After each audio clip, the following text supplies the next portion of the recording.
No, it was really great. It was fantastic to be able to see beautiful birds like that up really, really close and be able to get portraits, but then also get action shots as well as great variances and different skills and things. So it was great. It's very fun.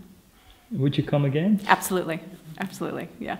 Would you recommend it to someone? Of course, yeah, absolutely. Especially if you want to try out different styles, if you think you're really strong in one area, but you really want to try another skill set or something like that, I think it's a good way to use something that you're really strong in and then practice more on something that you're not as strong in. But you're always going to get good shots. So yeah, absolutely. Oh, ik vond het inderdaad heel leuk om de hele dag met die vogels zo dichtbij bezig te zijn.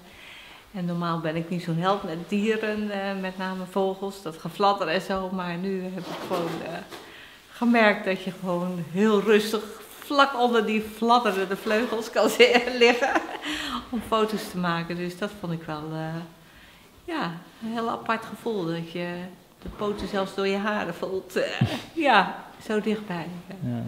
Ja, dat vond ik. En dat je de hele dag de tijd ervoor hebt, dat vond ik ook wel een prettig gevoel. Niet even snel een paar foto's, maar gewoon rustig.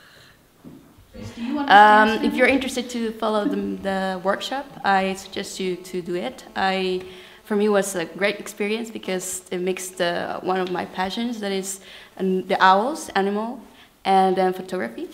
Si estás interesado en el workshop de fotografía de aves de presas, te lo recomiendo mucho. Fue divertido, los consejos que Maurice ofrece siempre está a disposición y te animo a que te inscribas en el workshop.